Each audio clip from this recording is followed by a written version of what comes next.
You ask Tiger to solve. This deals with linear equations with one unknown. The final result is y equals -139/11. Let's solve it step by step. Group all constants on the right side of the equation. Add 42 to both sides. Group like terms. Simplify the arithmetic.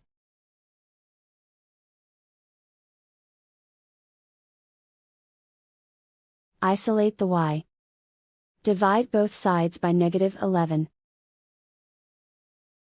Cancel out the negatives. Simplify the fraction. Move the negative sign from the denominator to the numerator.